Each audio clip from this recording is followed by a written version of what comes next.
अस्सलाम वालेकुम। Asia 41 news के साथ मैं हूं आपकी मेज़बान मुतरबा यूसुफ। खबर शामिल करते हैं झंग से। हमारे रिपोर्टर राना शाहिद के मुताबिक डिप्टी कमिश्नर शाहिद अब्बास जोया ने MPA मौलाना मुआविया जंतारी के हमरा गुलाम नबी ब्लॉक की वर्क साइट का दौरा किया। उन्होंने गुलाम नबी मेमोरियल अस्पताल के मुआयने के दौरान तरक्याती मंसूबे की पेशरफ्त और दीगर ज़रूरी अमूर का जायजा लिया। इस मौका पर CEO हेल्थ डॉक्टर मंजूर हुसैन समेत दीगर मुतल्लिका अफसरान भी इनके हमरा थे। डिप्टी कमिश्नर शाहिद अब्बास जोया ने ठेकेदार को अस्पताल के काम की रफ्तार तेज करने की हदायत जारी की। उन्होंने कहा कि अमराज की तशखीस और जदीद इलाज मुआवजे के हवाले से सेहत की मियारी सहूलतों की फ्राहमी हुकूमत को अवलीन तरजीह है। अवाम की सहूलत के पेश नज़र ज़ेरे तकमील मंसूबों को जल्द मुकम्मल किया जा रहा है।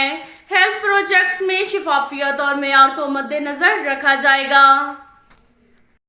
इसके साथ साथ एक और खबर शामिल करते हैं झंग से। हमारे रिपोर्टर राना शाहिद के मुताबिक पुलिस ऑफिसर की मुजरिमाना सरगर्मियों पर DPO झंग हसन असद अलवी का सख्त एक्शन। मुजरिमाना इर्तिकाब, करप्शन और जराइम पेशा अनासर की पुष्टपनाही और मुआवनत पर ASI लियाकत अली के खिलाफ मुकदमा दर्ज करके जेल भिजवा दिया गया।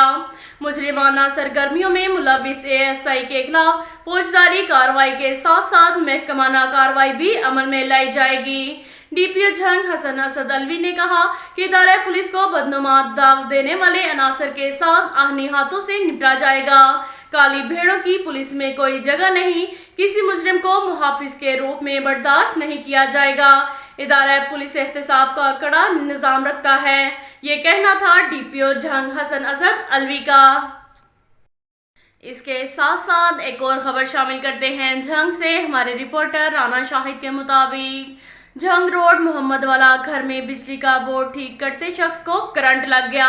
करंट लगने से शख्स जान बहक हो गया। डेड बॉडी को तहसील हेडक्वार्टर मुंतकिल किया जा रहा है। जान बहक होने वाला गुलाम मुर्तजा वल्द नूर मोहम्मद, उम्र 55 साल, सकना मोहम्मद वाला का है। अब तक के लिए इतना ही काफ़ी है। मिलते हैं अगले बुलेटिन में, हमारे साथ रहिएगा।